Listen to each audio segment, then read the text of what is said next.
Christmas murder that is still one of the most famous crimes in the U.S. On December 26, 1996, 6-year-old Jon Benet, Patricia Ramsey, was reported missing. Her body would be found 7 hours later in the basement of her house on 755 15th Street in Boulder, Colorado. Her skull was fractured and a garrote was tied around her neck, and she had been sexually assaulted. The autopsy determined that the cause of death was asphyxia by strangulation with traumatic brain injury, and the case was ruled a homicide. The Boulder police initially zeroed in on the Ramsey family, and especially the strange ransom note found in the house, originally believed to be written by Jon Benet's mother. Considering the violence of her death and the location of her body, it was theorized that the note and body had been staged by her parents, Patsy and John, to cover up killing their daughter. While the district attorney said Jon Benet's 9-year-old brother, Burke, was not a suspect, a grand jury in 1999 moved to charge Mr. and Mrs. Ramsey with child abuse resulting in the death and with being an accessory to a crime. Court documents allege that the couple placed their daughter in a, quote, situation that posed a threat of injury to the child's life or health, which led to her death and helped her killer escape. The Boulder County District Attorney Alex Hunter declined the indictments, which is unusual.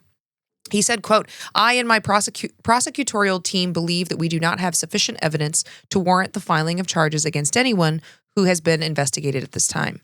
After a new DA took control of the case in 2002, he pushed a new theory that an intruder had broken into the house and killed Jon Benet. In 2003, trace DNA recovered from Jon Benet's clothing was found to belong to an unidentified male, and the Ramseys were excluded as contributors. The family would be completely cleared by DNA in 2008. The case was bizarre. The wealthy usually seem impervious to such tragedies. Scrutiny increased due to Jon Benet's participation in child beauty pageants and the very unusual evidence and circumstances of the case. It may be one of the most famous cold cases that exists in the United States. What happened with Jon Benet? Did her parents kill her and cover it up?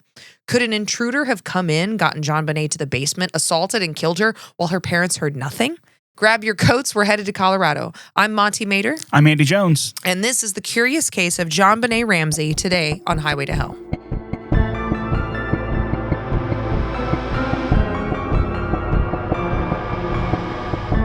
We're back. Hey, We're how back you doing? Again. You know, I'm a little tired. I'm a little worn out. Just a little bit. Kind of feels like the world is burning all the time. Or freezing. Or freezing. Or freezing. Yeah, this is just after the Nashville ice apocalypse. Oh, God, that was a pain. Literally Horrible. all around my apartment building, there's like exploded trees that they're going to have to like completely rip up. That's insane. When I go over there to take care of your cats, I'm going to see which ones, because I'm like, which trees? Like when you drive down the kind of the curved road before you turn onto Gay Street. Yes, I live on Gay Street. The trees all in the center in that median are all exploded. Oh, wow. I didn't even know a tree could do that. So if you're wondering what I mean when I say a tree exploded, there was so much ice on the branches that it literally would fall and like implode the trees. Yep. Our hedge almost did that out front, like our bush. It's crazy. I didn't know that was possible. I've never seen anything like it. I mean, I've been in Nashville since 2018 and like never seen an ice storm like that at all. And it's been over a week and people still don't have power. That's horrible. And people, a lot of friends, yeah. Yeah, a lot of people don't have power. They're having to live in hotels or live with family or friends. It was really insane. Also, special thank you to everybody that signed up for Patreon. Yes, thank you very much, guys. We do love that. You can really find us appreciate at that. patreon.com/Highway to Hell podcast. We're going to be doing some sneak peeks. So you're going to get the first look at merch that's coming up. We're waiting for the designer on that. Yes. And we're going to start doing some bonus content, especially with like relatable modern day true crime, which is never ending. Yeah. God. You know, I mean, I'll say that about the genre. It's never going to run out. If only there was material. If only there was material. We're running out of source material. Oh, God. But just a big thanks to everyone who signed up on Patreon. And don't forget to follow us on Instagram as well, at Highway to Hell Pod. Yes. And I'll get back to posting more stuff on there. Yes. It's just so much. There's just so much happening. It's never ending. You guys never lost power though, right? No. Okay. I don't know how. Unbelievable. Yeah. The neighborhood was torn up. It was amazing too because like our road was fine. And then one road over, no power. Yep. And we have a little curved road that goes to another one, no power there. Wow. Our road for some reason never lost power. Not complaining. I think our building did, but I think we have generators. And the reason I think that it briefly went out and came back on was when I went down to try to use the laundry, like the machines wouldn't work and they were acting funny. Oh, weird. Okay. And so I think we did. I think the building just had generators, thank God. My buddy James of Victoria, you know them, guitar players. Their apartment building, actually James helped me go get groceries one day because he has a big truck. And he was telling me, he's like, dude, like 3 things in our apartment work. Like the refrigerator works, but the freezer doesn't. And we have no power. Wow. Yeah. really strange. And then when they finally got power back, they finally lost power to the refrigerator. All their food went bad. Jeez. And then when they got power back, it triggered something with the fire alarm, and it wouldn't stop for 6 hours in the whole building. And it took the fire department 6 hours to get there to shut it off. Whoa. Yeah. It was such a bad day. We were texting. I'm like, God, that's dude. a nightmare. Horrible. Oh my God. Oh my God. Unbelievable, really. Absolute nightmare. Well, anyways, so that's our story right now. We'll talk more about the ice apocalypse later. It's getting warmer, though. I just flew in from New York yesterday, and it was so cold. There was a couple days where it was like at night, it was like 2 degrees. And then I get here, and I'm like, what? It's 43. This is balmy. I saw one, because I'm always checking the weather, because I'm evidently a 45-year-old dad. Next week, it's like 65 one day. Oh, my God. This is why everyone gets sick all the time. Why is my nose running? Why is my body freaking out? Oh, I don't know. Because yesterday it was Minnesota here. Today it's Florida. Speaking of that, more weather checks from the 45-year-old over here. My dad sends me stuff too. In my hometown, it's like 21. What? Yeah. Today? Yeah, coming up, I think. I don't know when it drops. So it's like 21 down there. Oh. What is wrong? I'm telling you, man. Weird. Here's my theory about the ice apocalypse, and we'll get on to what we're actually supposed to talk about. Please stop me. I think Greenland fired up the weather weapon. Greenland was like, fuck you, bitches. People laugh at me, but I'm telling you right now, in 6 months when it comes out, they shot that weather weapon. What's been happening in the news lately, I am far less suspicious of crazy sounding information. Oh, yeah. I'm same boat. It just keeps getting worse. If only the aliens would invade. I know, right? But see, my theory too. Aliens are driving by like, ew, ghetto. Yeah, no, seriously. My theory also is that Earth is the Compton of the universe. You know, we're it's worse so than rough. Compton of the universe. Yeah, it's like we're a broken down prairie town in Arkansas. And there's only one family, and they've been intermingling for generations. Like Hills Have Eyes level stuff, Texas Chainsaw. It's like, remember the description of, it's like, we are now Kid Rock, and Kid Rock is like if Arkansas and South Dakota had sex in a Motel 6 and had a baby and gave it a hat. Oh my God. That's America. We are Kid Rock. I saw a meme about Kid Rock saying that he looks like Dr. Phil cosplaying as Kid Rock. And now I can't unsee it. Now I can't unsee it. Oh, man. Did you see that he's performing at the Turning Point USA alternative halftime show? To the surprise of no one. Was that okay? It's so that real. Is what? Oh my! Because they're mad at.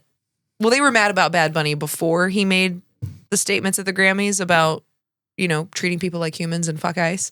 But now they're real mad. Now they're real mad. And also they got their wish that a white band is opening, and it's Green Day. Should Rage Against the Machine. So now they're having an alternate halftime show where it's all only country artists. I think there's some kind of tour also. Probably. I think. I mean, they got to make money off it, right? Yeah. At least attempt to. Yeah. But yeah, get me off this crazy train. So anyways. Before we dive into Jon Benet's death, let's briefly introduce her parents. John Ramsey was born on December 7th of 1943 in Lincoln, Nebraska, and grew up primarily in Michigan. His father, James Dudley J. Ramsey, was a decorated World War II Marine Corps pilot who later worked as an engineer and a business executive. His mother, Mary Jane Ramsey, worked primarily as a homemaker.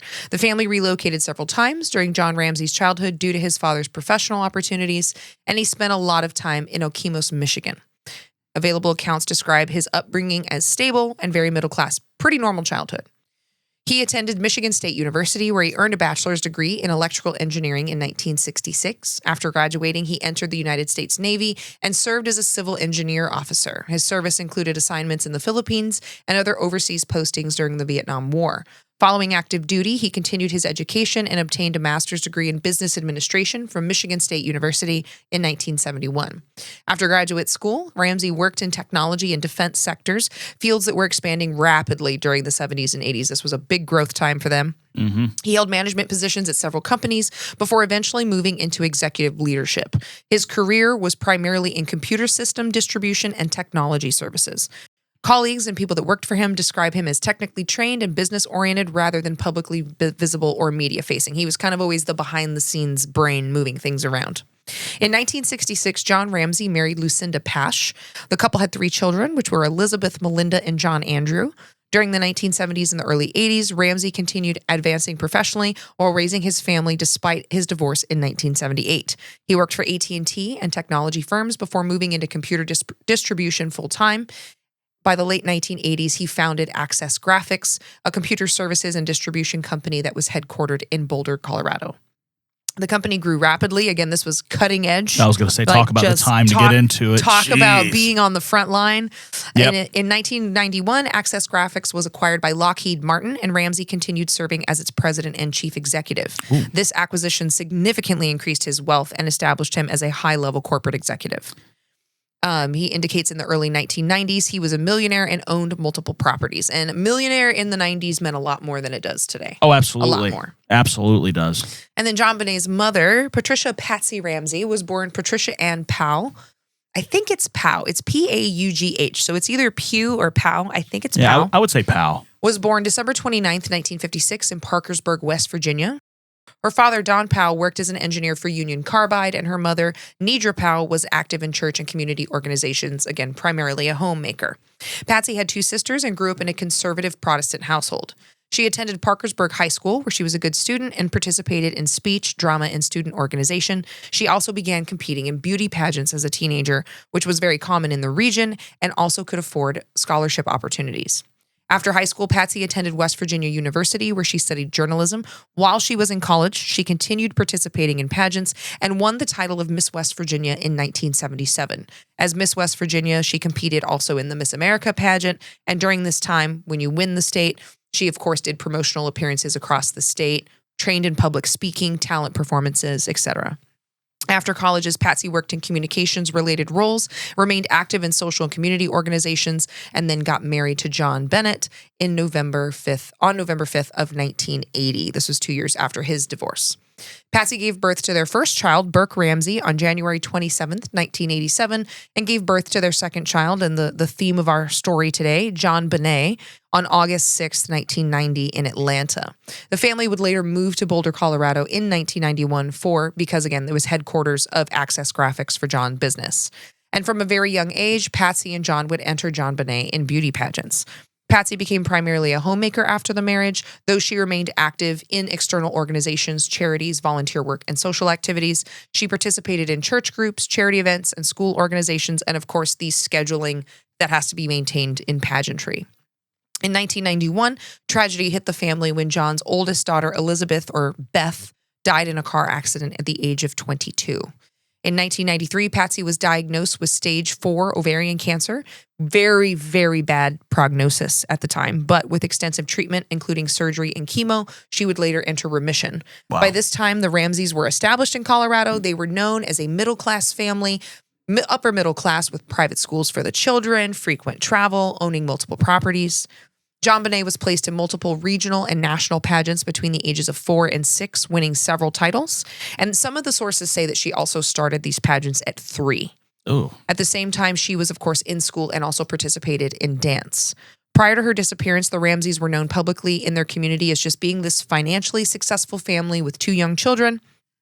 Jon was continuing to run Access Graphics after it was acquired by Lockheed Martin, and Patsy was focused on home life and community involvement. There was no criminal history or any kind of documented domestic disturbance or child abuse recorded prior to 1996. So let's talk specifically about Jon Benet. Jon Benet Ramsey, again, was born Jon Benet Patricia Ramsey. Her first name is a hybrid of her dad's name, and then her middle name is after her mother. On August 6th of 1990, in the early 1990s, Access Graphics is taking off. This is like early computer distribution, which is truly, truly incredible. It was the time to get into it. Yes. And so they move from Atlanta, relocate themselves to a 3-story brick home, again, 755 15th Street in Boulder. This is an affluent residential neighborhood near the University of Colorado campus, but they also owned a family home, summer home in Charlevoix, Michigan. Jon Benet was described as sociable, energetic, and of course, very, very pretty. She was placed in beauty pageants as young as 3 or 4. Think toddlers and tiaras. I know. This decision was, of course, I hate it. I hate it. I'm not a fan. And I'm going to get more into that as we go. But it's so weird. It's so weird. And like, I feel like I watched a couple episodes of Toddlers and Tiaras once because I was just curious. And I saw clips. And you watch these moms kind of living vicariously through their daughters. It's very strange. It's very strange. And like putting a bunch of makeup on a little kid to make them look 19 and then parading them around on stage in front of adults. Bingo. And not only adults, old men. Old men. Like, and like anybody can attend. Ugh. It's so gross. I mean, the perverts sitting in there. Yeah. And because you don't, they're there. You don't, as a random strange dude, have a reason to be there. You don't. You don't have one. They have a reason. Not a good one. Yep. You don't have a good one. Yeah. I have always been very like adamantly opposed to that. Same. Not just because of like, and again, the Epstein files were just released this past weekend. Not just because of like the pedophilia connotation of it, where it kind of feels like you're offering your daughters up on a silver platter. Absolutely. But also because, and we're going to get into this, pageant schedules are nuts. Yeah. And like, yeah, I've heard that. To put a girl through that when she's a little kid, when she's an actual toddler, I think is exceptionally cruel. Yeah, and like talk about like it's already hard enough as a teenager, as a woman, to like not fall into like obsessing about your weight or eating disorders or all this kind of insecurity and dysfunction. Well, let's just start them off even sooner. At 3? Jesus. So yeah, of course, this decision was influenced by her mom because her mom was a pageant competitor. And maybe, living vicariously through Jon Benet. As someone who has never participated in pageants, please know that these are productions. Like, this is a really intense schedule for a little kid. Enrollment includes registrations with local and regional competitions. You have rehearsals, preparation of costumes, dance routines, talent performances, monologues. Documentation from pageant organizations confirm that Jon Benet began competing in events sponsored by organizations such as America's Royal Miss, Colorado State All-Star Kids, National Tiny Miss Beauty, and similar children's competitions. So the pageants typically include various categories like interview, sportswear, talent, and formal wear. Participants wear makeup, dresses, themed costumes. Jon Benet's performances included singing, dancing, and modeling routines. That's weird. It's weird. Modeling routines? It's weird. She's 3. And like, right, I understand that there are children models, because you've print modeling and stuff, but print modeling is so much different. Yeah. It's so much different. It's such a controlled environment. Right. Like you're in the studio. There's like laws protecting child labor in that sense. They're not being paraded on stage in front of a huge crowd. Yeah. And like sometimes like they have like swimsuit competitions for toddlers. Yeah. It's gross. I think it needs to be. It's gross. Like stopped. Judgy. I'm judging real hard. Oh yeah. And also because it's one thing, like the kids really can't consent, right? Like they can't give, and at least as a teenager, you have a little bit more say in, do I want to go through this? Do I want to stick with this schedule? Is this something I'm passionate about? As a little kid, you just get drugged through it. That was one of the things that pissed me off about some of these toddlers and tiaras is like, first you'd hear moms criticizing what their young daughters, like 9 and under, were eating and drinking. Like, you don't need to eat that. Like, what? Miss Ma'am, meanwhile, I'm not even going to talk about mom's appearance. I'm not going to do it. I'm not going to do it. Oh, I will. But like, Bethany. so terrible. And then you see all these things of like, these kids are like sobbing because they're so tired and they're exhausted and they don't want to do it. And yes, I'm like, you do. Get out there. It's so, it's child abuse. I think it's child abuse. It's absolute child abuse. I mean, you see how some of these parents get. Moms get, I should say. It's one thing if you did like and there are some dads. I know. But it's mostly I'm attacking the moms. Let me attack. But there's some, like it would be different if like, say you're doing some kind of charity event and it's like a fantasy ball for little girls, right? Yeah. And it's this one-time thing and they get to wear these frilly dresses and maybe you let them put a little makeup on because they want to dress up. Just a little bit. Yeah, not a full face. Like full glam makeup. Like more, what? I mean, you see like the pictures if it's something like that, that's totally different. But this is like a whole, like their lives revolve around this. Absolutely. And you see the makeup. I mean, like just look at these pictures of Jon Benet here. I mean, they have her made up look like she's going to be in a Whitesnake music video from the 80s. I mean, Jesus Christ. It's horrendous to look at. But I remember seeing one, it was a Toddlers and Tiaras thing. And I think the girl was 9. And when they had her all done up and they show her, like, she looks 21. It's weird. And, like on this little person body. Yeah. And even talking about it makes my stomach hurt. It makes me so uncomfortable. It gives me the ick. Creeps me out. And it's just, and I think I have always felt this way about children's pageants, But especially with like the Epstein files just coming out, it feels even worse. Like it does. It feels even more vulnerable, and it feels it for me calls into question even more. Like, parents, what are you doing to protect your kids? Like, and I say that again as not a parent. I'm not. If I had a daughter, she can dress up all she wants in the house. Right. I'll let her play with my makeup. She can ruin it. I don't care. I am not letting her go out. No, I'm not going to intentionally doll her up. Exactly. And then parade her in front of adult men. You know what? Yeah. Dude, I started getting hit on by adult men when I was 10. Yeah, that's disgusting. Like, no way. Absolutely no way. And I get hit on a lot less.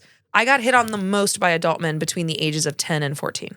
I'm getting more of the ick. Yeah, like people trying to pick me up in their cars and stuff. Weirdos. Yeah. I will say, one point I will make kind of about the pageantry thing. I think back then, and again, this is just my opinion for whatever it's worth, I think people might have been a little ignorant towards the whole the pedophilic culture. Yeah. Because you didn't have, the internet, and now things where people are dropping the Epstein files. We learn about these organizations. AI. Right. Yeah. I looked at, you were telling me about that. I looked into that. It's bizarre. Insane. But or just like even like some of the stuff we talked with North Fox Island, people wouldn't have known about that across the country. So I think people probably back then were looking at it with a little more innocence. Yeah, and things were more insular because when we talked about, you were right, like with the Oakland County child murders, people wouldn't have heard about really that pedophile ring that was discovered. That wasn't national news. I didn't know about that until I didn't know about any of those crimes. Until we researched. I feel like stuff like that was very regional back then in the country, and unless it was like a Bundy where it's so big that it just can't. Well, because even in the 70s and 80s, and one of the reasons that some of these serial killers were so hard to catch was that counties weren't communicating with each other. Right. Police precincts were not communicating, and there were no databases because the internet didn't exist yet. Yeah, it was very, very. They were in the dark ages compared to today. There was, and I think that this is the same when you look back at crimes that we now know about, especially like even like 1800s and before, like how common, especially rural incest was. Yeah. Because nobody's checking on these kids. There's no way to report it. There's also like a lot of, belief systems that protect men kind of dominating and abusing their families. And Big time. I think there was kind of, and this is pre-internet, so it's really not totally pre-internet, but like very early. Yeah. Internet. And so it wasn't there yet. Yeah. And we didn't have the true crime genre the way that we have now, because really, I mean, it showed up a little bit when people would watch certain cases that were televised, which was rare, but we didn't really get, I think, the true crime genre until OJ. I could totally see that. Yeah, maybe like Menendez, OJ, that kind of 90s kind of thing. But then again, I think back then you probably didn't have as many independent people researching, because how would you get the information? Yep. Now you have a lot of people that are like Act, social media. You have a lot of people diving into stuff. I mean, they make it their like their mission to figure this stuff out, which, God bless them. It's amazing. But I mean, that's how the Golden State Killer was found. Yeah. Was the I can't remember her name. I feel bad. But yeah, it was just like this independent journalist and author that was like, I'm going to find him. When I was watching Children of the Snow, which is about the Oakland County child killer, there's one guy, I forget his name too, he was almost picked up by, he thinks was the guy who was doing it as a kid. Yeah. But he's made it like his life mission to like figure this out. Yeah. And like he's like years have gone by. Crazy. It's unbelievable. But for more information on the Oakland County child killer case, watch Highway to Hell episode. I forget, but it's on there. But it's on there. You can find it. So again, she's participating, and obviously, again, she's a very beautiful little girl. Mm-hmm. She won several titles and awards, including she won Little Miss Colorado, Little Miss Christmas, and National Tiny Miss Beauty. And all of this is happening when she's in preschool and kindergarten. And this was something that would be highly criticized later, and I think fairly criticized later. Yeah. And because it's important for context, medical records, and I looked in everything I could find, there is no indication whatsoever that she was abused in any way. So her pediatrician testified that he never saw any signs of physical or sexual abuse. Medical records show that she received routine pediatric care. She had, periodic visits for like a cold or minor infections, like an ear infection, but there's no documented history of any serious chronic illness, injury, or abuse. 5:52 a.m. On December 26th of 1996, Patsy Ramsey calls the police. Jon Benet was missing, and a ransom note was left in the house that read as follows. Mr. Ramsey, listen carefully. We are a group of individuals that represent a small foreign faction. We do respect your business, but not the country that it serves. At this time, we have your daughter in our possession. She is safe and unharmed, and if you want her to see 1997, you must follow our instructions to the letter. You will withdraw $118,000 from your account. $100,000 will be in $100 bills, and the remaining $18,000 will be in $20 bills. Make sure that you bring an adequate size attaché to the bank. When you get home, you will put the money in a brown paper bag. I will call you between 8 and 10 a.m. tomorrow to instruct you on delivery. The delivery will be exhausting, so I advise you to be rested.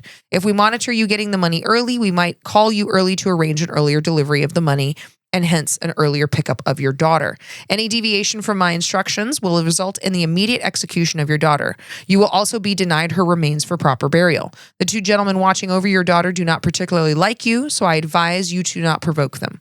Speaking to anyone about your situation, such as the police, FBI, etc., will result in your daughter being beheaded. If we catch you talking to a stray dog, she dies. If you alert bank authorities, she dies. If the money is in any way marked or tampered with, she dies. You will be scanned for electronic devices, and if any are found, she dies. You can try to deceive us, but be warned that we are familiar with law enforcement countermeasures and tactics. You stand a 99% chance of killing your daughter if you try to outsmart us. Follow our instructions and you stand a 100% chance of getting her back. You and your family are under constant scrutiny as well as the authorities. Don't try to grow a brain, John. You are not the only fat cat around, so don't think that killing will be difficult. Don't underestimate us, John. Use that good Southern common sense of yours. It's up to you now, John. Victory. SBTC.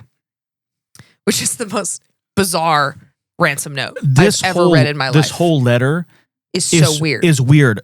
Words are misspelled. Yep. Strange, and also the $118,000. Yes. That's the bonus he got from his company. That's the exact number he got the previous year. That was his Christmas bonus? Yeah. Or like yearly bonus. I forget off the top of my head. They typically award those in like November, December. But that number was the exact number he got for his bonus. To a T. And by the way, what an odd number too. Like very specific. And in today's money, that's over $370,000. Yeah. In today's value. And here's the thing too. What an odd number because his company's doing so well. Yeah. I remember there was something I had read where his company the previous year had made like $1 billion. $1 billion. Again, which back then is just, but again, it's like, it's early technology. It's like being one of the tech bros when you had the, industry blow up. But this guy's so on the map.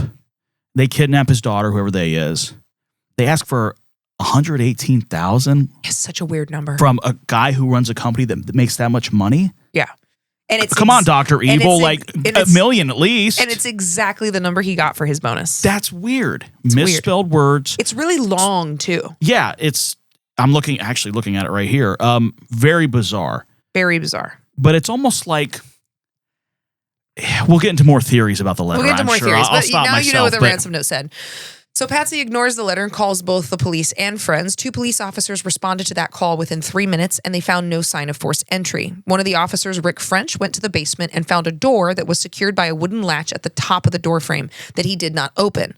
He would later justify not opening it by saying he was looking for an exit route that a kidnapper may have used, and since the door was latched at the top and from the inside, he assumed that a kidnapper could not have used it. Jon Benet, so Dad, immediately made arrangements to pay the ransom while the search continued. A forensic team was dispatched to the house under the assumption that Jon Benet had been kidnapped. Her bedroom was the only room that they cordoned off to prevent contamination of evidence. They did nothing for the rest of the house to collect evidence or prevent contamination. Good God. Meanwhile, friends and advocates and even the family's pastor all arrive. They pile into the home to show support by helping organize and clean the house. So there goes your evidence. Detective Linda Arndt arrived at 8 a.m. the same day. So she calls at 5:52 a.m. Detective Linda Arndt gets there at 8 a.m. in anticipation of further demands by the kidnappers. Again, the ransom note says they're going to call between 8 and 10. That never happens. At 1 p.m. Mountain Standard Time, Detective Arndt asked John Ramsey and Fleet White, who's a family friend, to search the house to see if anything seems off. They started their search in the basement. John, so Dad, opens that latch door that officer had overlooked and didn't open, and Jon Benet's body is right inside the room. Her mouth was covered with duct tape. A nylon cord was found around her wrists and neck. Her torso was covered with a white blanket. John picked up her body again, messing up the crime scene, rushes her upstairs. I don't blame him for that reaction, but again, at that point, you're not thinking. It's just another in a series of missteps. When Jon Benet was moved, the crime scene again was further contaminated, and critical forensic evidence was disturbed for the returning forensics team. Because here's the thing on that, though, just to be like critical, is that if dad and mom did something to her, he sees her body, he runs up, grabs her, runs her upstairs. There's this one side of that argument that is, it's just a grieving father, right? Very plausible. Right. But also, he's now got plausible deniability if his hair or something or DNA is found on her. Yeah. Because he was just holding her body. Yeah. Right? Exactly. Yeah.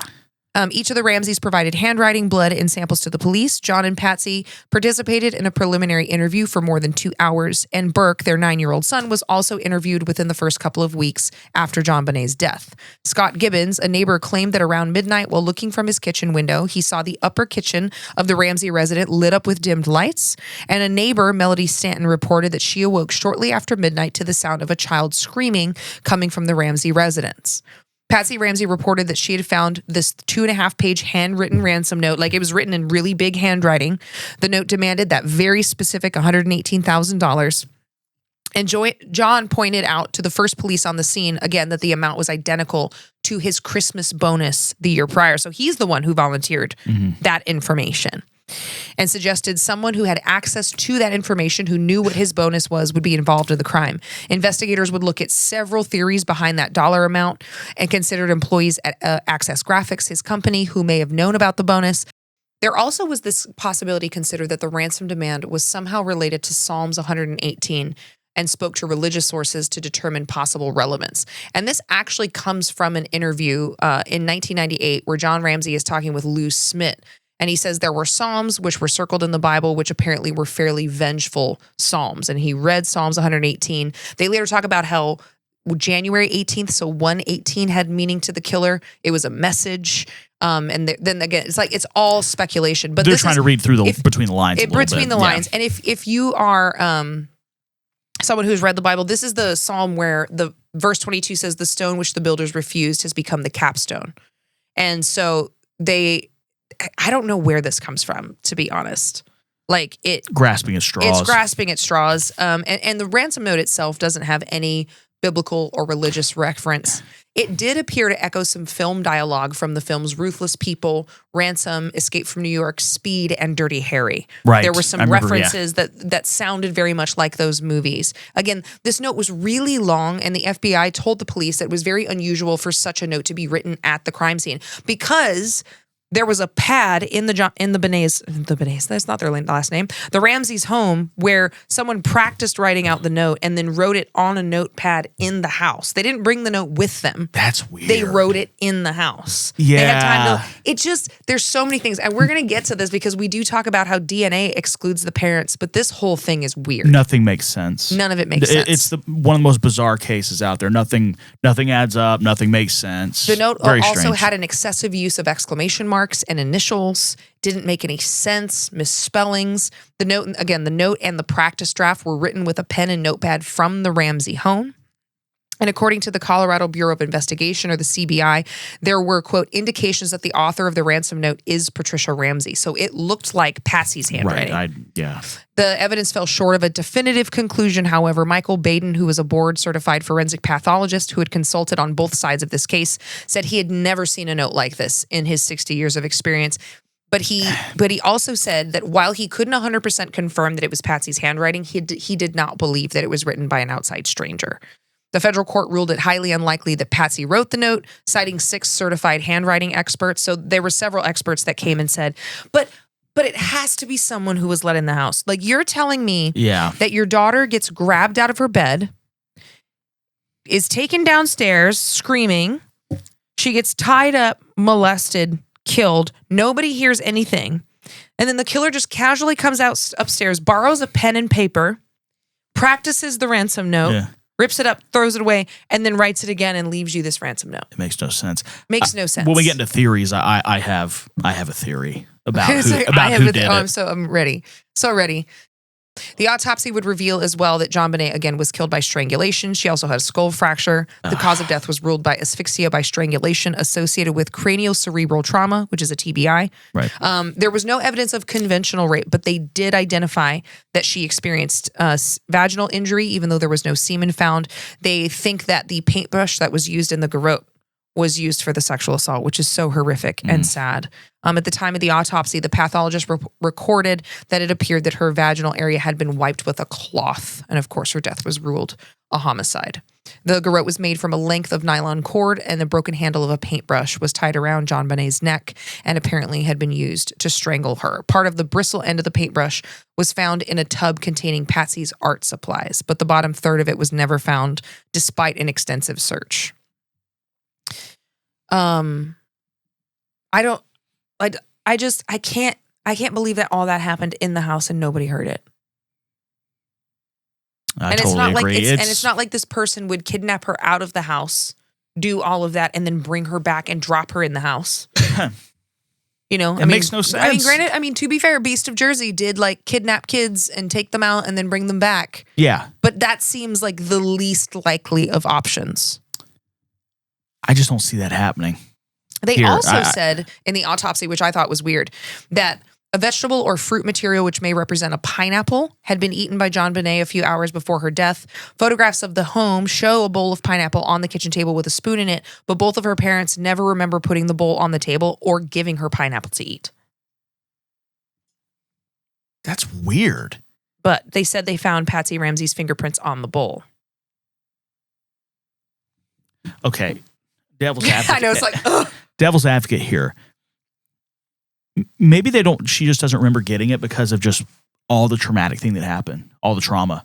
But this is before Jon Benet dies, because Jon Benet ate some pineapple that her parents don't remember ever giving her. But was it the day they found her, or so it would have been right before she went missing, presumably. Right. So they don't. Well, yeah, and that's true. Maybe maybe she just blanked out because everything is so crazy. She's freaking out. Yeah. With what's going on. Gives her kid a snack and she's busy and not thinking about it. I don't know if I'd remember that. I got a pretty good memory. It's not going to be like the first thing in your memory bank. Yeah, if your daughter's when all missing. Of that's going around. So sad. Playing devil's advocate there, I don't know. So in December of 2003, forensic investigators extracted enough DNA material from a mixed blood sample to establish a DNA profile. That DNA belonged to an unknown male person, and it excluded the DNA of her parents. It was also submitted to the FBI's CODIS, the Combined DNA Index System, containing 1.6 million DNA profiles at the time, and the sample didn't match any of those profiles. In October of 2016, a report said that new forensic analysis with more sensitive techniques revealed that the original DNA contained genetic markers from 2 individuals that were not Jon Benet. So they do get ruled out by DNA. But I still am like, how did you not hear anything? Yeah. And I don't want to blame parents that are innocent in something like this, but at the same time, I have a lot of questions. James Kohler, who was the lead investigator for the DA's office, said that there were additional traces of male DNA found on the cord and the paintbrush, but there were unknown individuals. FBI profiler Candace DeLong believes the DNA, having showed up identically in several different places on multiple surfaces, belongs to the killer. Former Adams County, Colorado District Attorney named Bob Grant assisted the Boulder DA's office on the case for many years, believed that the DNA evidence is significant and that a resolution to the case would have to explain how this DNA showed up on several pieces of Jon Benet's clothing and the material that was used to harm her. Forensic pathologist Michael Baden said that trace amounts of DNA can get on places and clothing from all different non-suspicious means. There's no forensic evidence to show that this is a stranger murder. So they have DNA they can identify. It rules out the parents, but it doesn't rule out like the possibility that it was someone she knew. Yeah. Someone who had permission to be in the house. And it seemed like they always had a lot of people over too. Yes, they did host a lot. Yeah. So I want to hear your theory first before we go into possible suspects and the investigation. Because it's still an open case. And the one I'm going to go with is, I think, probably the most popular theory of the whodunit in this is the brother, Burke. Oh, really? Yeah. Okay. Yeah, I was doing a lot of investigating on this, and I want you to give me all the deets on Burke. Sure. And this is kind of coming from watching an interview with Dr. Phil from forget the year right now off the top of my head, very strange body language when talking about it. Very like dismissive and just like odd. It, I'm not judging, but like there's an odd just thing about it. And if you watch some of the family home movies at the time, they always gravitate towards Jon Benet, and he's kind of pushed in the corner. Do you think it was motivated maybe by jealousy? I think so. I really think so. And to me also, that would explain why this case is so bizarre. Yeah. And the written letter. That's why it makes no sense. But I mean, they're covering him up. Oh, yeah. You know what? Think about it like this. And maybe accidentally kills her, right? Or whatever. They find the body. What'd you do? Yeah. Or kills her on purpose, and they find the body and they realize he did it. They don't want to lose both their kids. Regardless. Yeah, exactly. That's what I'm saying. And then they go, okay, well, maybe we can, oh my God, let's write a letter and say she's been kidnapped. Yep. And the $118,000, that's his bonus. Because then and maybe they were like, well, if we put that exact number, then it'll implicate someone who works with me. Right. And even there's a theory going around too that the phone call that Patsy made to the cops, there's about 3 or 4 seconds where she thought she had hung up. And people say when you listen to it, and I listened to it, and you could hear something, but you could hear a kid say, what did you tell them? Ooh, I did not hear that phone call. Yes. So again, maybe it's something where you're putting it in by listening to it like, oh, that's there. Yeah. It's hard to tell. But that's a theory going around, and that's why a lot of people think it's Burke. And that he killed his sister. They covered it up. Yep.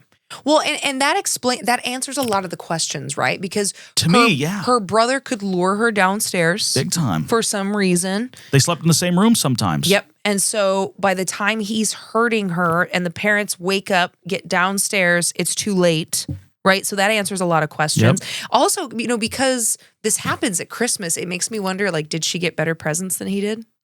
Well, and that's actually one of the home movies. It's not this Christmas, but a previous one where Patsy's just sitting with Jon Benet and he's pushed to the side.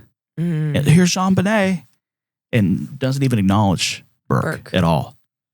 And that would make, it's still that honestly to me even makes like the sexual component of it even more insane, but it explains it explains why there's no semen, and it also explains and it may have just been something to like just try to hurt her more and like indicative of someone who didn't know what he was doing.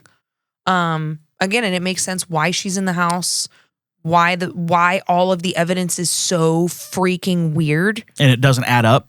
Yeah, it just doesn't. None of it adds up. And it would make sense why Patsy wrote the letter. And the handwriting was similar enough that people are like, we can't rule out that she wrote it, but we can't confirm it 100%. And you try and make it look like somebody else did it, misspelling, making it look like, oh, it's not like the sharpest tool in the shed. Well, and also clearly written by someone who's never written a ransom note before. Overcompensating. But let's make it 4 pages long or whatever, or however long. It's like nobody's going to do that. Yeah. And then the that specific $118,000, who else is going to know that? Yeah. No one's going to know that. The family, and then maybe somebody that works at the company. Well, and then you have like all of these other things. So we have like this, it becomes this huge investigation, of course. Yeah. So Boulder police initially focus on the parents, which is a reasonable assumption. But by October of 1997, they had over 1,600 people that were people of interest. God. But what makes this so difficult is there were so many errors on that first day response. They lost and contaminated evidence. There was like unexperienced technical staff on the investigation. Evidence was shared with the Ramseys, delayed informal interviews with the parents. There was misleading information intentionally leaked by Boulder police in hopes of creating this public pressure on John and Patsy, which just made it confusing. It made it progressively more and more confusing. Yep. So Lou Smith, which was the interview that John Ramsey talked about Psalms 118 with, was a detective who came out of retirement in early 1997 to help with this case. Wow. By May of 1998, he presented his findings to Boulder police with other staff members of the DA's office, concluding that the evidence pointed away from the Ramseys. They were unable to successfully challenge the police department's belief that the Ramseys were guilty. The DA's office sought to take control of the investigation, but due to animosity between the police and the DA, the pressure to obtain a conviction, Colorado Governor Roy Romer interceded and named Michael Caine as special prosecutor to initiate a grand jury. Wow. So there was a lot of conflict, like special interest. And it makes me wonder, The crime scene was so grossly mishandled. It makes me wonder if Jon Benet had some friends helping him out. And maybe if Lou Smit came out of retirement to help an old friend. Yeah, maybe. I could totally see that. Because there's no way, in my mind, that some external person was able to get in and do this. No. It just doesn't. How are you going to, it doesn't make sense. Yeah. It makes no sense. It also makes sense, and again, I mean, it's a lot of, I think the questions with Burke's guilt would be like, how does a little kid even know to do that? That's where I kind of stop with it too. I'm Yeah. like, well, why would he know that? Yeah, like how would you know how to make a garrote? You know what I mean? Right. Like, because it makes sense from the perspective of that as a 9-year-old, he wouldn't be strong enough to strangle someone manually. Right. So he would have to, but how would he know that? How would he know to do that? I don't know. Like, is he just a fucking like closet psychopath that was reading? Watch the Dr. Phil interview, man. Right? I mean, he's very strange. Very strange. Yeah. And it's just, and they don't really talk a lot about their investigation of him, but to the point you made earlier of kind of living in this decade of innocence, I wonder if they really didn't look at him because it was just too unfathomable. Oh, it couldn't be the brother. That he could have, well, he's 9, right? Yeah. It's really, and it's rare. It happens occasionally. Sure. But it's very rare for some, a kid that age to kill a sibling or a parent, very unusual. So 2 of the lead investigators of this case, because we're talking about all these different views, had opposing views. So we have Lou Smit and Steve Thomas, who ultimately resigned. Smit because he believed that the investigation had incompetently overlooked the intruder hypothesis. So Lou Smit's really leaning into this intruder. Steve Thomas resigned because he believed that the DA had interfered and failed to support his hypothesis in the case. So these 2 detectives eventually resigned the case. A grand jury was convened on September 15th of 1998 to consider indicting the Ramseys for charges related to the case. In 1999, the grand jury returned with a true charge bill to charge the Ramseys with placing a child at risk in a way that led to her death on the probable standard applied to grand jury proceedings. However, the district attorney, again, Alex Hunter, chose not to follow that indictment, which again is another really unusual thing. Very strange. And Alex Hunter's defense of that was he was like, we simply just do not have enough evidence to pursue this. And maybe he's right. Yeah, maybe. Because the information in the case is so bizarre, but it's really unusual for a DA to not choose to pursue a grand jury indictment. That's highly unusual. Yeah, why not? Yeah, it's just really strange. And then Mary Lacey, the next Boulder County District Attorney, took over the investigation from police in 2002. In April of 2003, she agreed with a federal judge who said in a 2002 libel case that the evidence in the suit is more consistent with the theory that an intruder murdered Jon Benet than it was the theory that Mrs. Ramsey did. Because there was a lot of scrutiny on Patsy in particular. People believed that she wrote the note, which I don't think is an unreasonable theory. No, not at all. But there was a lot of belief that she was kind of the primary mover here in the whole case, especially in the cover-up of it. On July 9th of 2008, the Boulder District Attorney's Office announced that as a result of newly developed DNA sampling and testing, that the Ramsey family members were excluded as suspects in the case. Lacey publicly exonerated the Ramseys. So they have DNA that rules them out. And I can't get behind the intruder theory. I can't do it. So kind of just backtracking to Burke for 2 seconds, sorry. The pineapple a lot of times has been pointed at him having it. Oh. And there's also, evidently he was up at the time that she was getting killed in the basement. So he was awake at the time of death. And, yes. And maybe they're both awake, or maybe he comes down and he's like, let's have a snack. Yeah. And gets her downstairs somehow. I don't know. Well, because again, he's really small, but he could tell her. I mean, she's 6. Oh my God, 6 and 9. There's really good toys downstairs or something. Like there's pretty easy ways to lure a kid that's 6 years old. And you're her brother. She trusts you. She's going to trust you. Absolutely. But continuing on February 2nd of 2009, Boulder Police Chief Mark Beckner announced that Stan Garnett, the new Boulder County District Attorney, was turning the case over to his agency and that they would resume investigating it. Garnett found that the statute of limitations for crimes identified in the 1999 grand jury bill had expired. So what they were going to pursue the Ramseys for in the first place, the statute of limitations expired. So there was nothing that could be done. In October of 2010, the Boulder Police reopened the case again. New interviews were conducted. There was a fresh investigation by a committee that included state and federal investigators. Again, really hard to investigate when you've already ruined so much of the evidence. Police were expected to use latest DNA technology. Agreed.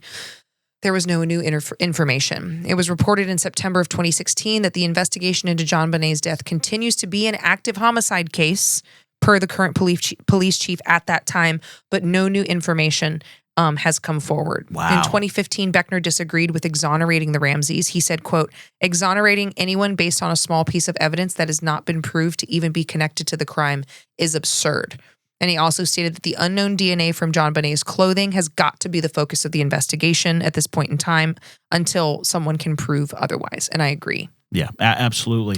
And they, there was another guy, let me say it again. Another investigator, Gordon Combs, also said, he was also questioning the absolution of the Ramseys, like letting them off, said, we all shed DNA all the time within our skin cells. It can be deposited anywhere at any time for various reasons, and the reasons can sometimes be benign. To clear somebody just on the premise of touch DNA, especially when you have a situation where a crime scene wasn't secure at the beginning, is really a stretch. Yeah, I agree. And that right there is my thing. And that same. makes me so suspicious of when Jon Benet rushed in and grabbed her. Yeah, because if you're it's a perfect cover. Right? Exactly. Perfect cover. Oh, well, we're her parents. Of course we're touching her. I'm going to hug her. You know, but like, it's, and I also kind of understand the corner that especially investigators now are in, because the crime scene was fucked up. Big time. You know, I really have to wonder if the Ramseys had some people helping out. So there are a few other suspects within this case. Gary Oliva, he was a local sex offender who actually he had a fixation on Jon Benet and would keep a picture of her in his wallet. Ugh. Really weird. Michael Helgoth, an electrician who died by suicide shortly after the murder. He reportedly owned boots matching the print found at the scene. That's weird. Bill McReynolds, a neighbor who had visited the home as Santa Claus shortly before the murder. He ended up getting cleared, though. Okay. Yeah. Because also there was a forensic psychiatrist who worked on the case named Stephen E. Pitt that after Mary Lacey's public exoneration, he said, quote, Lacey's public exoneration of the Ramseys was a big slap in the face to Chief Beckner and the core group of detectives who had been working on the case for years. So there was a lot of forensic people that did not believe that the Ramseys should be totally cleared. There's too much suspicion. And statistically speaking, you are so much more likely to be assaulted or killed by someone you know. 100%. And when you're a little kid, it's almost always a family member or a friend of a family member. Almost always. Always. Also in this case, did you read anything about John Mark Carr? I didn't. So in August 2006, John Mark Carr became the only person ever arrested in connection with the 1996 murder of 6-year-old Jon Benet Ramsey, falsely confessing to the crime before being cleared by DNA evidence. Carr, a former school teacher with a history of child pornography charges, claimed he was with Jon Benet when she died and that her death was an accident. He was also he was arrested in Bangkok, Thailand. That's where he was a teacher with a history of child pornography in Thailand. But basically, it ended up not adding up, and a lot of people say he just said all that to get a ride back to the U.S. Wow. Yeah. Good. People are insane. People are insane. That's a whole level of whole new level of scumbag on, obviously. So, and I mean, the two primary theories is you have this family member theory and you have the intruder theory. So on the family member side, I mean, there's no evidence of forced entry. They saw evidence of staging the scene. The ransom note was written in the house. Initially, the Ramseys weren't super cooperative, and the Ramseys justified that by saying they were reluctant due to their fear that there would not be a full investigation for intruders, that they would be scapegoated. But they really weren't helpful. The scene is so confusing, and there's also, so there was this theory, there's the theory of Burke. There's also the theory that Patsy struck Jon Benet in a fit of rage after she wet the bed and strangled her to cover it up. Yeah, I was going to mention that actually. And Burke later said, we didn't get spanked, nothing of the sort. We never got hit. And he said there was nothing near laying a finger on us, let alone killing your children. Theoretically, for people that are thinking it's a family murder, the strangulation could have been done post-mortem as a red herring to conceal other elements of the case. Okay. To distract people from it, right? Because it is brutal and it's so violent. But if you can just stage it, because she had, her skull was fractured. She had a TBI. Right. So she very well could have push down the stairs. I was gonna say, could that hit happen? Across Push the down head. the stairs? Yeah. You know, if you hit your head hard enough, and then the strangulation portion could absolutely be staged. Which that kind of maybe, just going back, sorry to interrupt you. Burke pushes her down the stairs. Right. That kills her. Or he just flies into a fit of rage and hits her in the kitchen or something. With the bowl? Or anything. I mean, because like there was that bowl of pineapple or a flashlight. Well, I think the bowl probably would have broken, but like Maybe. there's other heavy things in Would the a house. 9-year-old have that much strength though? I don't know. I think if it was Burke, I would lean more towards like pushing her down the stairs. That's kind of what I'm saying. You know, and an adult could do that. Yeah. But again, this theory about Patsy doing it in a fit of rage, if you're going to hit your kid in a fit of rage, she's going to slap her. That's not going to fracture her skull. No, yeah, that's... You know what I mean? So I would lean more towards, like, you would have to hit her with something to do that. Yeah. Or something like a fall down the stairs if you hit your head directly. Because that could fracture our skulls as adults. I mean, maybe it went down like this. And I don't mean to keep picking on Burke here, but that's just the theory I've picked. Yep. He pushes her down the stairs. Kills her. Yep. Parents find out. Yep. How are we going to cover this up? And maybe the scream is when she fell down the stairs at the neighborhood. Maybe. And then they go, oh, well, let's make it look like somebody killed her. Yep. Let's write a letter. Yeah, I don't want to lose both my kids. I don't want to lose both, yeah.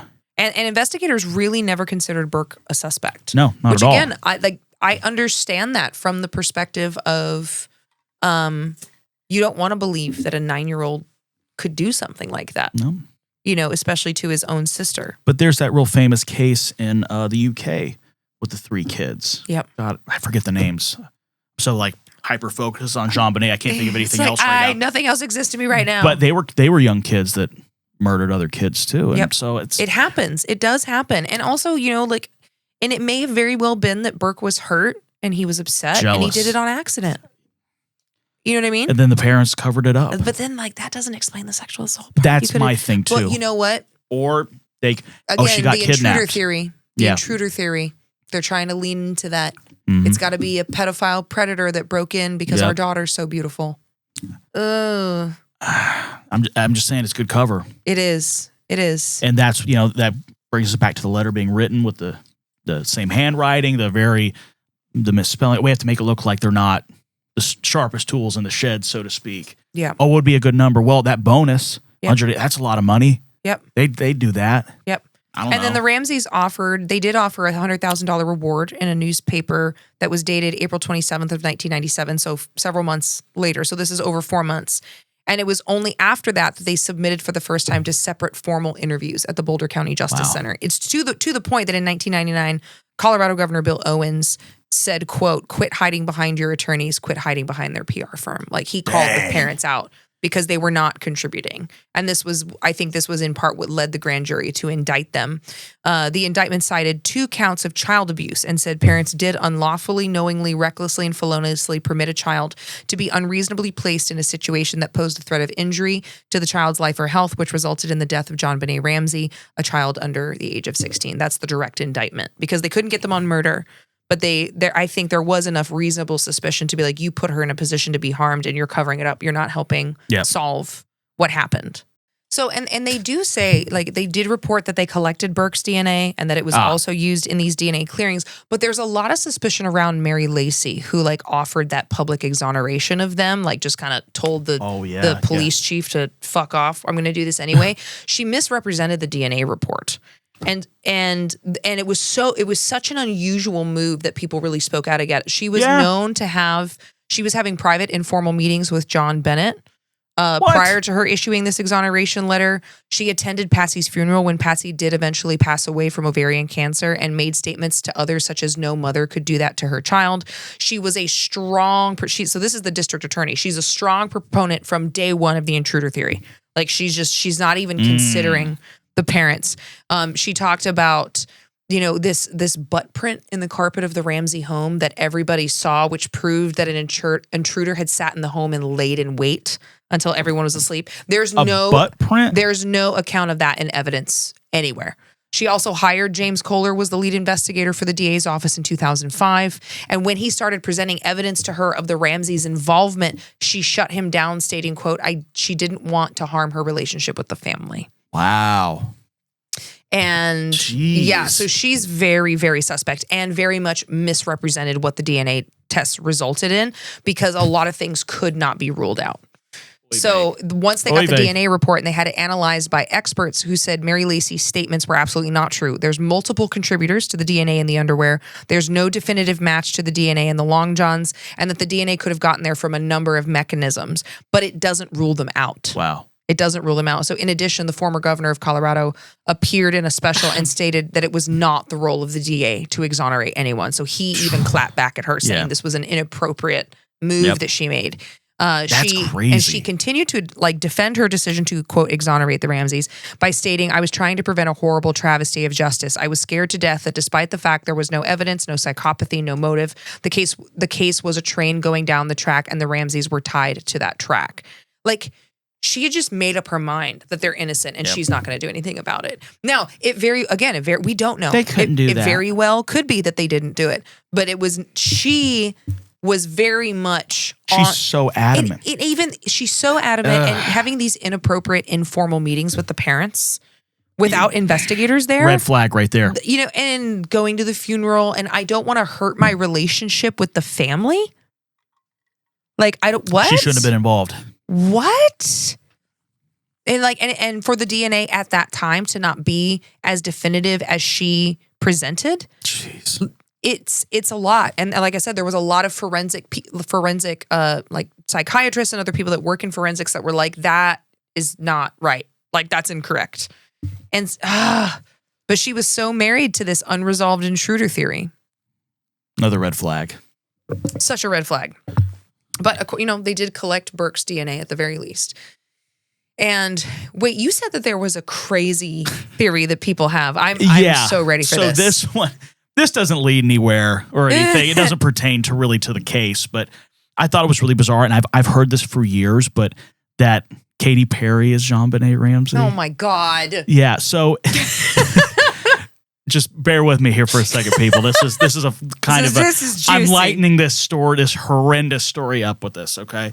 So it gained traction around 2014 from a YouTube video that claimed JonBenet's death was a hoax staged by her parents so she could later rise to fame as an icon. This isn't me, okay? I'm just reading, okay? The evidence. What? Proponents of the theory often point to facial similarities such as their eyebrows, jawline, and nose bridges, and used AI-generated morph videos to show a resemblance. Wow. Yeah. Did they just fixate on the big blue eyes and that was their ticket? From what I remember, it was always about the eyes. I mean, Katy Perry does have striking blue eyes the way that Jon Benet does. Right. But that's really... They're grasping at straws. And of course, this gets shot down because Katy Perry is born in 1984. Yeah. So... Oh, actually, I should say it got shot down when this was even thought of as legitimate. Right. But I remember hearing this for years, and I would always tell people, they're like, what? I'm like, yeah, look this up. It's just bizarre. Just lightening up the thing. There's not real or anything like that. But people are silly. It's like, people are silly. Get out a little bit more. Breathe some fresh air. Maybe touch some grass. Drink some Code Red. Get the blood flow to your brain. Context for Code Red, for today, just for today's context. Endorse me. Right before we start, Andy slides his phone over to me and shows me this person's like, I'm having steak and a glass of red tonight, and has steak and vegetables in front of him. And then the guy pours a Mountain Dew Code Red into a wine glass. Just gross. I think don't hack on my video. I think the other thing that just makes me suspicious, even though in this instance they were legally within their right, is the defamation lawsuits that the Ramseys so heartily pursued. I mean, they were suing anybody for libel. They're suing people like Trump. Yep. Yeah, I don't like what you said. I'm going to sue you. They filed defamation lawsuits against several people and companies that reported on the case starting in 1999. So a lot of these companies were just reporting on suspicions, reporting on theories. They weren't coming out with articles saying like Trump did with the Central Park 5 saying they did it. We need to, Jesus. It wasn't that. The family sued Star Magazine, the parent company American Media Incorporated, on their son's behalf in 1999. Defamation suits have been filed by the Ramseys and their friends against several unnamed media outlets. And then there was another one filed in 2001 against the author and publisher of Jon Benet inside the Ramsey murder investigation in 2000. There's a suit against Don Davis, Stephen Thomas, one of the investigators, and St. Martin's Press was settled out of court the following year. John and Patsy Ramsey were sued in two defamation lawsuits arising from the publication of their book, The Death of Innocence, in 2001. And these suits were brought by two people named in the book who were said to have been investigated by Boulder police as suspects. The Ramseys were defended in those lawsuits by Lynn Wood and three other Atlanta attorneys, I'm assuming from Jon Benet's time in Atlanta. They had obtained a dismissal of both of those lawsuits.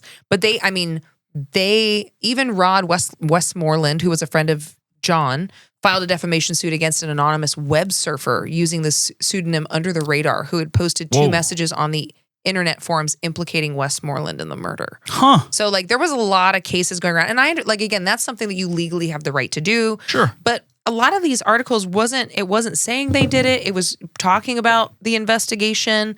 It's hard to talk about it without saying it's at least possible that the family did it, right? It's hard to not say that. I Burke would. has also filed his own defamation lawsuits. So September 2016, interview with CBS Detroit, and in the case of Jon Benet Ramsey documentary television program, forensic pathologist Werner Spitz accused Burke Ramsey of killing his sister. This is one of the big kind of Burke moments. Right. And so Burke filed a defamation lawsuit in October of 2016 against Spitz for that. They sought a total of $150 million in punitive and compensatory damages. Wood said he would also file a suit against CBS at the end of that month. Wow. So, and they did end up filing against CBS in December. Wow. So they sought $250 million in compensatory damages and $500 million in punitive damages. In 2018, the judge denied the CBS motion to dismiss. The suit was allowed to proceed. And in 2019, Wood announced that the lawsuit had been settled to the satisfaction of all parties. So profiting hand over fist from these lawsuits. And the thing that gets me, he's already wealthy. Yeah. You don't need well, and again, it's of course, their defense of that is going to be, well, I'm defending, they're saying I committed a murder. They're making me look guilty. I guess if you are innocent, you would probably also sue. So one thing I want to say about that, people reacting to untruths, right? Why would I react to that if there's not true? I wouldn't be offended. Yeah. All right. So the late, great Patrick Swayze had a line from the movie Roadhouse that I think everybody should live by. And it's the scene where he's congregating all the other bouncers. And he's talking, just be nice, right? And the guy goes, what if he calls my mom a whore? And Patrick Swayze looks at him and goes, is she? And he gets all mad. But seriously, think about it. Why would you get offended by something that's not true? Yeah. Yeah. Think about that, people. Yeah. Swayze knows all. It is. Swayze knows. Patrick Swayze knows. Yeah. It's just, I think even if they had some, I don't know. It's far too suspicious for you. I don't think you can't have honest reporting without listing them as suspects in some way. I totally agree. There's no way to have the conversation. And that is where I kind of feel like the Ramsey's privilege kind of shows up, where they're like, how dare you say that? Don't you know who we are? I have enough attorneys to take you to court. Because a lot of times when things get settled, it doesn't mean because, whoever's being sued was guilty. A lot of times it means they don't have enough money to take it to trial. Yes. Is what it means. And it's the same thing, we were that people do to kind of penalize, especially if they're a wealthy person and they know they can drag it out in court. Yeah. They'll take you and drag you through the mud, and you have to settle because you can't afford to keep going back to court. We have money, you don't. Yeah. It's very suspicious. And I will say, because I had really been when I started researching this, I was really leaning into the parents. But I would say out of all of the available evidence, I think that Burke is the most likely, because it would explain why the parents went so far to cover it up. It would explain the evidence. It would also match with the fact that there wasn't a documented history of abuse.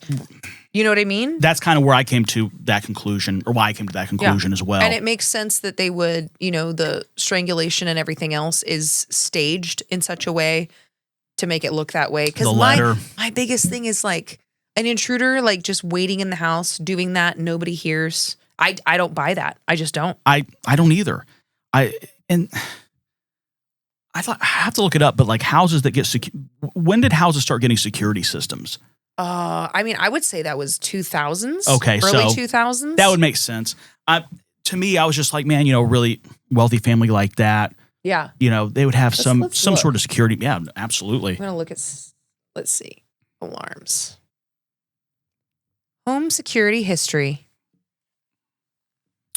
Oh, they're much older than I thought they were. So the original patent, first patented, it was called the electromagnetic burglar alarm in 1853 by Augustus Pope. 1853? But residential alarms became mainstream and affordable for middle-class homes in the 1980s. So they would have I would assume they would have an alarm. That's just me. Yeah. You know, We're going to take a little Google and say, so they had a home security alarm system. It was turned, but it was not turned on the night of December 25th to 26th. So now you're telling me that the one night your security alarm system isn't on is the one night an intruder breaks in. On Christmas. On Christmas, when everyone's home, waits for you with his butt print in the carpet or whatever. Can't get over the butt goes print. into your daughter's bedroom, kidnaps her without her making a sound, takes her to the basement, does all this stuff. You don't hear anything. And nobody knows, and he just walks out the door. Red flag. Like that. Very odd. That seems extremely unlikely. Let's just put it that way. It way. really does. And yeah, and I kind of lean towards it being Burke. Like I said, I think that the theory of Burke being the one behind it fits the evidence the best because it is extremely bizarre. Like, and even the ransom note being written in the house on their pad and paper. They're not going to do that. Like that is insane work. Insane work. Like, so is butt print McPherson writing the note as he's waiting, as he's lying in wait? Did he just borrow the notepad and pen? He sat down. That's where the butt print came. He was writing it. So Christmas, theoretically, they're home all day. Yeah, you'd think. So how did this person get in and nobody noticed? I don't buy it. It doesn't add up. I don't buy it. It doesn't add up. One thing I'll say too, I watched these videos on YouTube kind of leading up to this, and it's the YouTube channel Observe, and he analyzes body language. Yeah. Like that's his job. And he did interviews of the parents and Burke from Dr. Phil. I recommend everybody check those out. The YouTube channel is Observe. Really, really good stuff. What does he say? What are some of the, give me the summary. But like, they're like 40 minutes long because he keeps breaking it up. But he's just like, I forget exactly what he was saying about Burke, but like, just even if you don't want to watch a guy talk about the analysis of body language, watch Burke's interview with Dr. Phil. Yeah. Bizarre. Weird. Just bizarre body, like his reactions and stuff.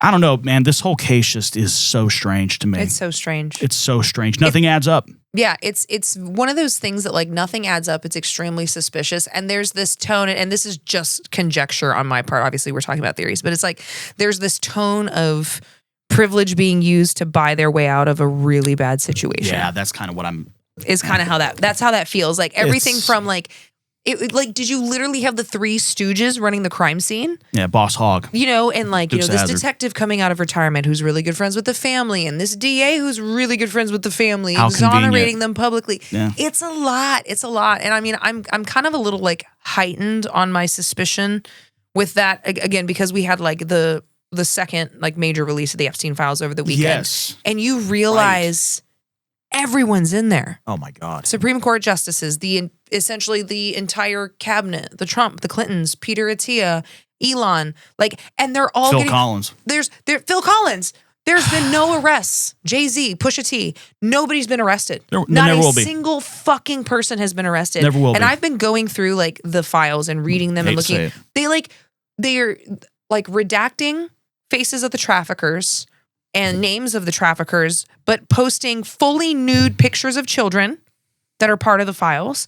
Like just continuing to break the law. Like because the Epstein Transparency Act, they were supposed to release all of the files over a month ago and explain any redactions, and they haven't done any of that. They're also taking files down. They've taken over 400 files down since the release. Christ. And so like I'm feeling a little extra antagonized by that because I'm like, when are we going to hold any of these people accountable? And we've talked about with like the Oakland County, how much of this is connected? I think all of it. Like I personally think... How much of this is like, how many of these crimes are connected to other things? I think... Or just connected to privilege, maybe that's the connection. I think North Fox Island, Gacy... Candyman? Yeah, I was going to say, what's his nuts in Texas?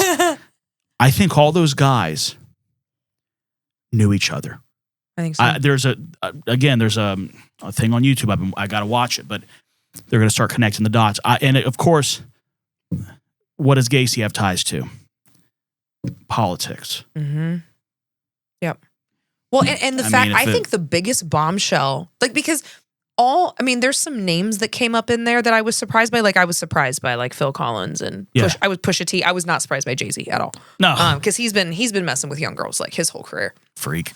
But what surprised me the most, because we look at, it was almost like, as I read it, it almost felt like it was this initiation process where, like, if you're in my circle, we're going to make sure that you're protected and we're going to make sure you have power and money, but we're also going to make sure that we have something to blackmail you with. That's exactly how it feels. It's like Skull and Bones. Yeah, exactly. They do the same stuff. We're going to make sure. But then to find out that Epstein was behind 4chan and QAnon and Pizzagate, that's all him. I'm still diving into it. Because the founder of 4chan was in the Epstein files, was like buddies with him, and exactly that was I'm like, wait a minute, it was like a proactive plan to deflect attention. Epstein's directly tied to the origination of QAnon. Wow, I was flabbergasted. My gabbers were flaccid. Like, I don't think I could ever say that. That's too confusing. But that's wow, dude. My mind is. Sorry, my brain's leaking out of my ear here. I know. I sat there and I was like, wait, what? Like, so he was QAnon. Mm-hmm. He the founder of 4chan and like all of these theories originate with Epstein. God. And like, because the founder of 4chan's connected to Epstein. Yeah. Like, I was just looking at it like, what? And it was like, and it kind of falls in line with this whole thing of like every accusation is a confession. Yeah. Because they were deflecting what they were doing because they knew the investigation was getting hot. There's one email in there where Epstein's asking, I believe it's his attorney. Well, apparently, this girl said Trump had sex with her at my house when she was underage and she has a witness. Yes. And then he later asks her, in an ideal world, what should Trump say or do? Like asking for what he should, they knew. They all fucking knew.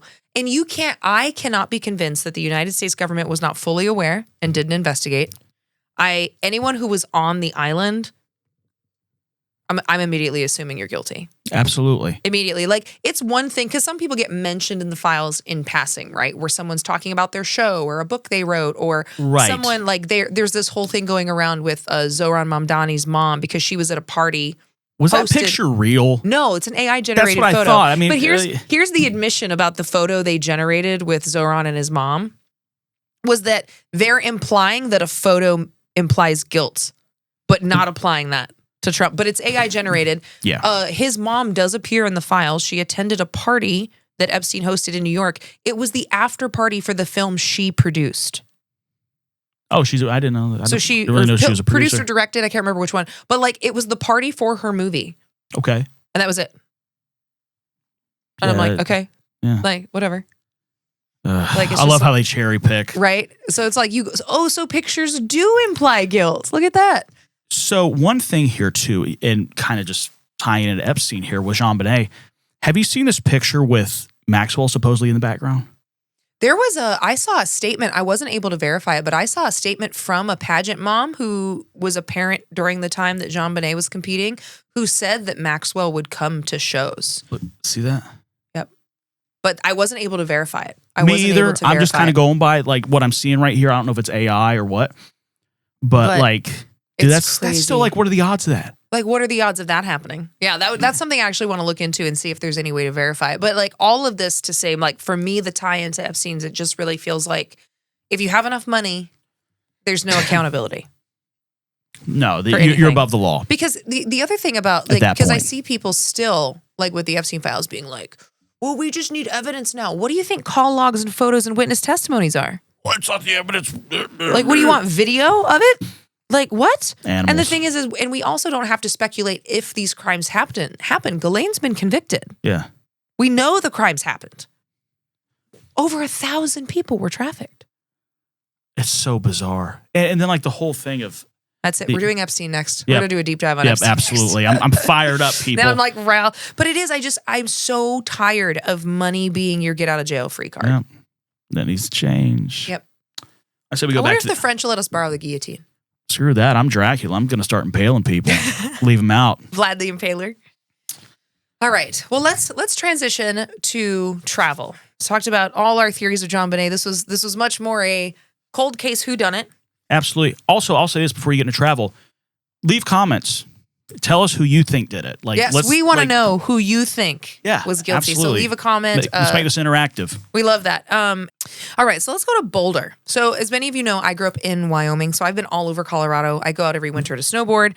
Boulder is somewhere I would highly recommend going in the spring or summer, like late spring, summer, fall. Because unless you're going snowboarding, it should be cold. Be cold. So day one, and Boulder is great because there's all this beautiful like nature environment. But it's not a big town, and it's got kind of a small town feel, and that's what I geared this for. Was kind of resting, relaxing. I went there years ago. Yeah, I don't remember anything.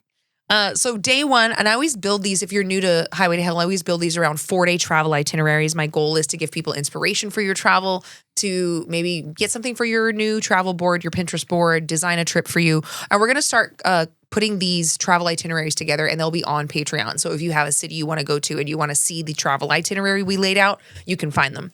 So first day in Boulder, we're just going to spend time downtown, books, the local stuff. Go to Boxcar Coffee Roasters. So this is a small batch, very minimalist coffee, but very serious with their espresso, very quiet. Then go to the Pearl Street Mall. This is a pedestrian street, and it's packed. It's got buskers, indie shops, street art. It's very artsy. It's a little bit surprising for Boulder. It's just really rich. It's kind of one of the main places to visit in Boulder is the Pearl Street Mall.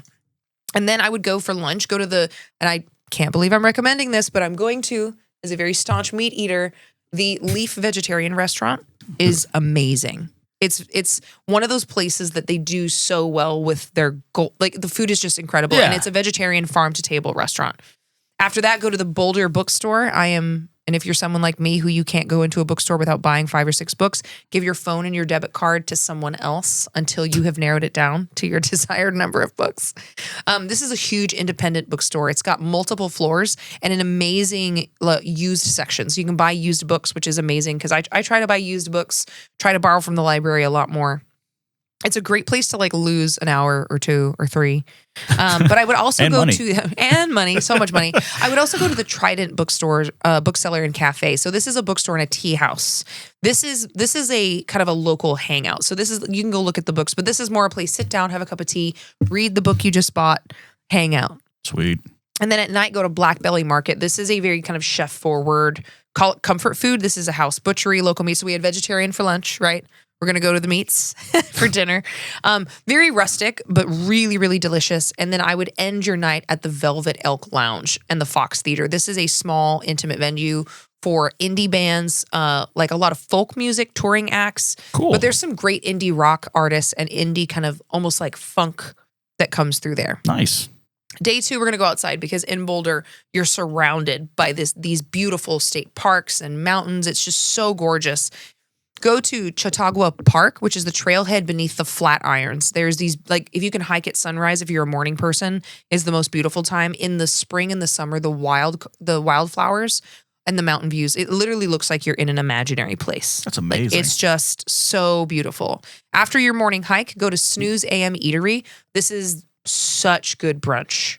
Such good brunch. Like kind of a little bit more lively place, a little more high energy, but such good brunch. Even thinking about that now, I haven't eaten yet, and it makes me really hungry, and it makes me miss eggs because I can't eat eggs anymore. Oh God, I forgot about that. I know, it makes me so sad.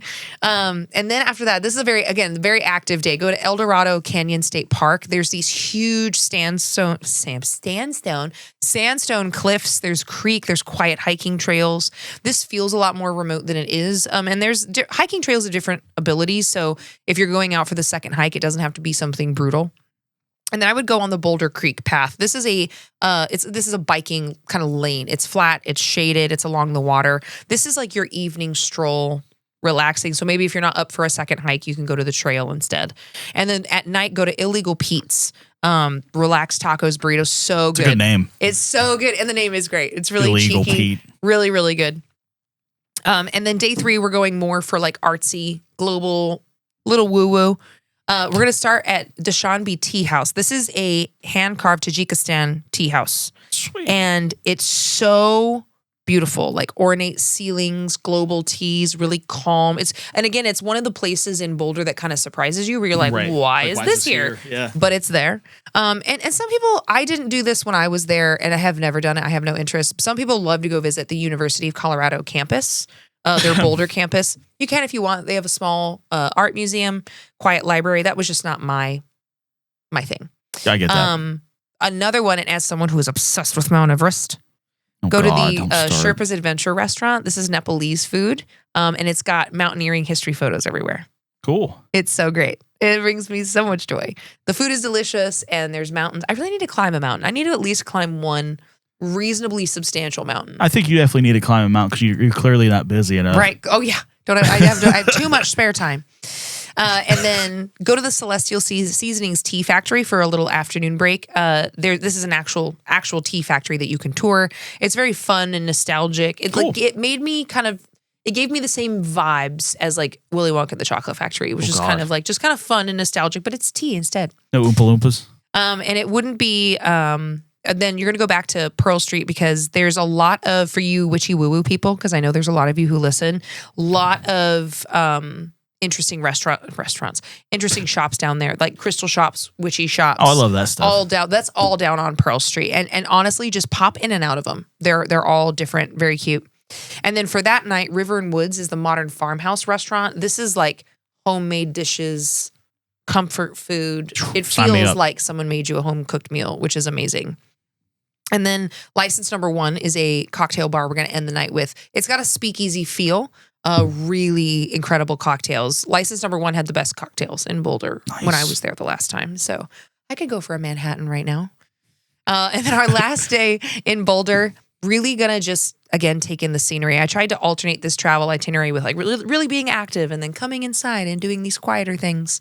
I would go to the Peak to Peak Scenic Byway. This is just a drive, but it's a mountain drive. And like, there's forests, there's these beautiful overlooks, there's these cute little mountain towns. I would go to Nederland, which is like it's a funky little mountain town. There's coffee shops, thrift stores. It's kind of weird, but in such a great way. That was my favorite stop on the Scenic Byway. I feel like the Wingates would hang out there. Right. Oh, absolutely. You don't know who the Wingates are. There are a couple local artists that are just hilarious. That's exactly where they would be. But this byway takes you to Rocky Mountain National Park. And I mean, lakes, wildlife, classic hikes. It's just so beautiful. And if you've seen like the really gorgeous photos of the Rockies, like that's what Rocky Mountain National Park really looks like. Amazing. If you don't want to do that and you want to stay local and you want to relax, it's a little too much mountain time for you, you can go to the Boulder Reservoir, again in the summer swim, paddleboard, picnic. And there's another brunch spot called Tangerine. It's like more healthy options, but kind of a nice end to a trip, especially if you have been eating heartily and drinking heartily. But then end at Oak at 14th, which is this wood fire cooking and great cocktails restaurant. This is a kind of it's slightly elevated without being too fancy, but it's a great celebratory last dinner. And when you're out there, go to the Flatirons at sunset. Like you have to catch this, like the Flatirons glow pink. That's amazing. When the sun sets. Wow. And it's this beautiful Colorado moment. So for those of you that are like listening to that sunrise hike I just talked about, and you're like, whatever, I'm not doing that. Go to the Flatirons at sunset. It's one of the most beautiful things I've ever seen. And I think Colorado's real like treasure is the outdoors. It really is like, and Colorado, like Denver and Boulder and even Fort Collins are really, really beautiful and cute towns and cute areas, and they've got a lot to offer, but you can't beat the nature in Colorado. It's so beautiful. I mean, I would say Colorado, Utah, New Mexico are the ones. Absolutely. I went whitewater rafting years ago in Colorado. It was so beautiful. A blast. It's so beautiful. So there's your travel itinerary for Boulder, Colorado. We also try to do a wide variety of itineraries because I realize that for some people, traveling overseas on this big trip is going to be impossible, but you could road trip to Colorado. Or you could road trip through Texas. So we try to build a nice wide variety.